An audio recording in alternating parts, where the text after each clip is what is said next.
Olá, tudo bem? Aqui é o João. Vamos para mais um vídeo do canal. Hoje eu vou falar com você sobre a participação dos escravos na Guerra do Paraguai. É muito interessante que quando se inicia a Guerra do Paraguai em 1864, inicia-se uma campanha que se chama os Voluntários da Pátria, uma convocação. No início, houve muitos voluntários, mas conforme o conflito foi se prolongando, esse número de voluntários começou a diminuir. E começou a acontecer o quê? Um grande recrutamento de homens entre a idade de 15 e 39 anos. É até interessante que lá na província do Rio Grande do Sul, que foi a província que mais mandou indivíduos para a Guerra do Paraguai, existia um ditado assim que falava: Deus é grande, mas o mato é muito maior. Então mostra-se que boa parte da população masculina se escondia no mato com o intuito de não ir para a Guerra do Paraguai. Só que com o decorrer do conflito, um segmento social do Brasil Império que foi muito utilizado foram os escravos. Então, os escravos eles foram enviados para a Guerra do Paraguai.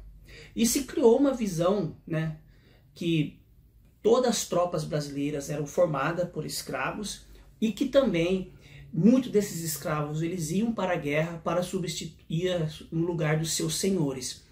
Que a historiografia ela tem demonstrado que não é bem assim. Eu vou trazer aqui alguns dados para você, que muito interessante, que foi tirado de um artigo do professor Ricardo Salles, da revista História, né?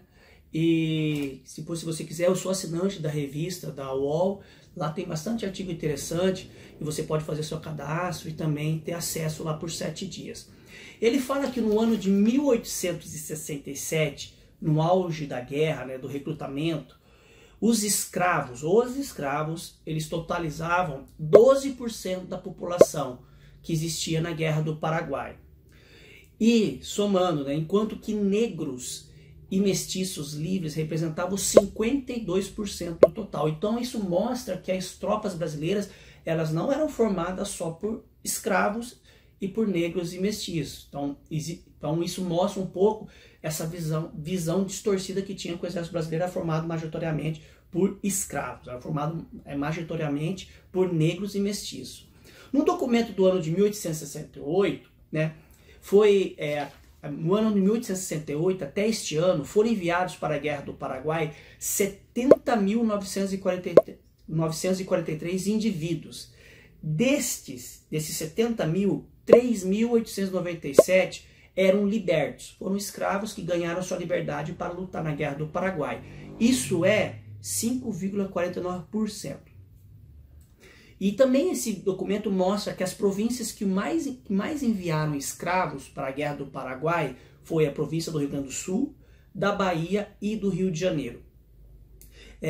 Uma coisa interessante nesse documento é que ele mostra um pouquinho que dentro desses 5% de escravos, né, desses 3.897 libertos, escravos que foram considerados libertos, que receberam sua carta de alforria, ele dividia em 5 categorias: escravos da nação, escravos da casa imperial, conventos, conta do governo, escravos gratuitos e substitutos. Então eu vou explicar aqui para você o que seria esses escravos. Os escravos da nação eram escravos que pertenciam ao Império Brasileiro. Boa parte desses escravos eram oriundos da antiga Companhia de Jesus, os jesuítas no Brasil. Aqui no canal eu já fiz um vídeo sobre a fazenda de Santa Cruz, que foi uma das grandes fazendas que foi propriedade dos jesuítas e que deixou muitos escravos para o Império Português e depois para o Império Brasileiro. E esses escravos eles eram utilizados no trabalho em órgãos públicos. E é muito interessante que eu analiso a Fazenda Santa Cruz, estudo a Fazenda Santa Cruz. Aqui nesse documento de 1868, ele fala, no ano de 1868, ele fala que foi enviado 267 escravos. Foram muito mais, só que nesse momento foi 267. Então ali você observa nas cartas de alforrias, é muito interessante, né? O cara recebe a sua liberdade para ir para a guerra, na maioria das vezes para morrer.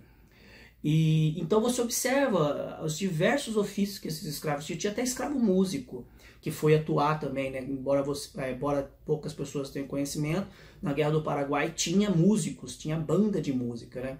Então tinha cozinheiro, tinha enfermeiro, vários ofícios. Então mostra que os escravos, esses escravos e libertos, eles tinham uma participação ativa dentro do contexto da Guerra do Paraguai.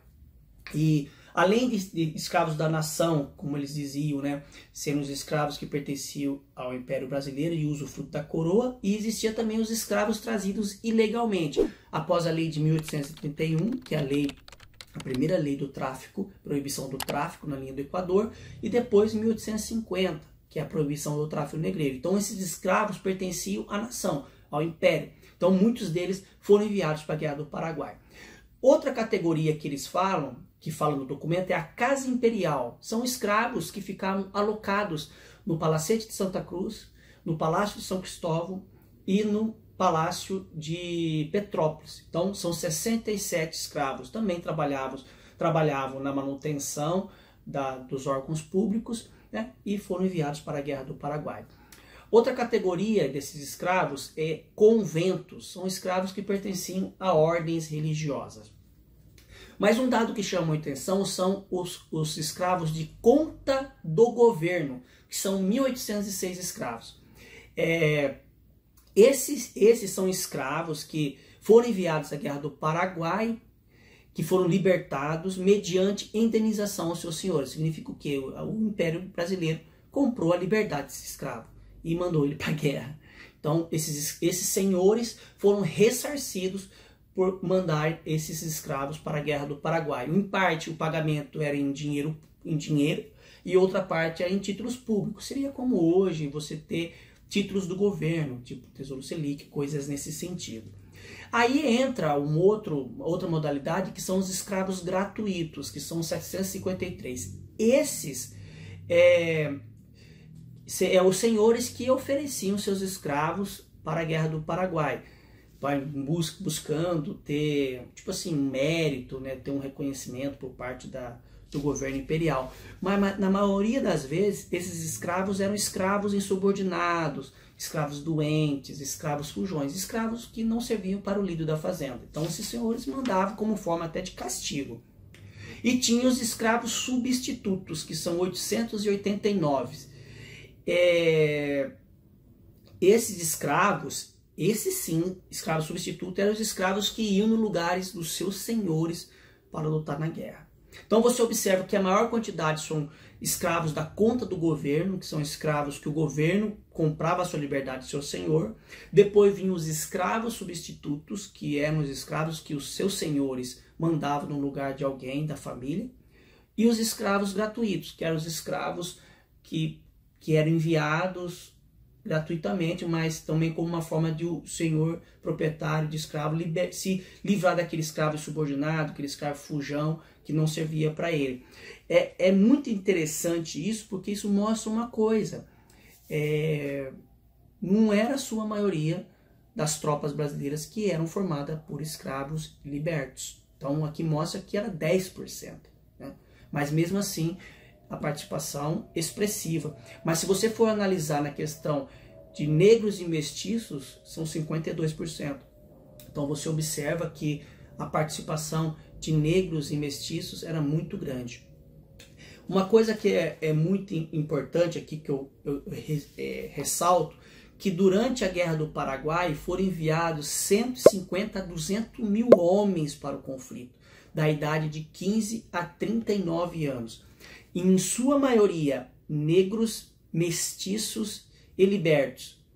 Na sua maioria, pessoas pobres. Outro fato também que eu queria ressaltar, o Rio Grande do Sul enviou 34 mil soldados.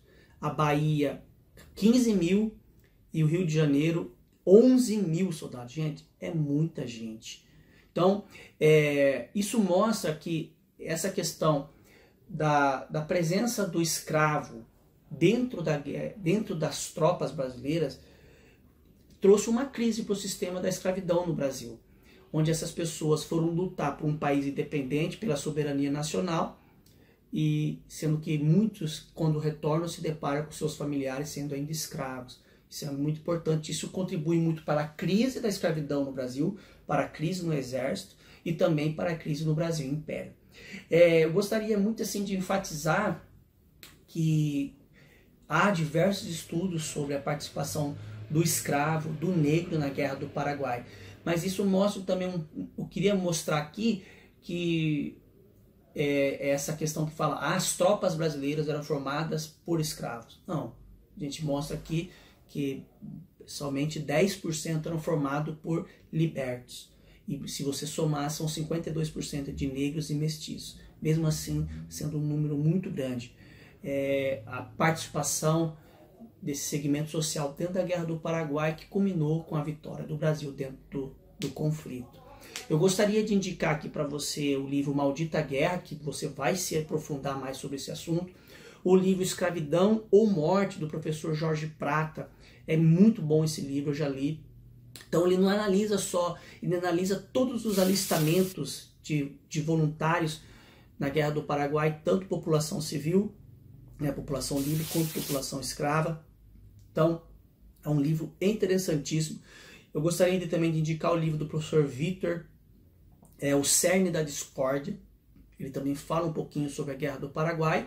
E o livro que eu acredito que é muito bom também, que é Guerra do Paraguai, Memórias e Imagens, do professor Ricardo Salles. Espero que você tenha gostado desse vídeo. Se inscreva, compartilha e até mais. Apresentando os nossos patrocinadores. Gema Editorial, transforme suas palavras em obras-primas. RM2 Questões. Estude agora mesmo com o primeiro e único aplicativo de questões para o RM2 SMV da Marinha do Brasil. Café João. Saboreie a história em cada xícara. Graças ao apoio deles, podemos explorar novas ideias, melhorar a qualidade de nossa produção e manter a comunidade engajada e informada.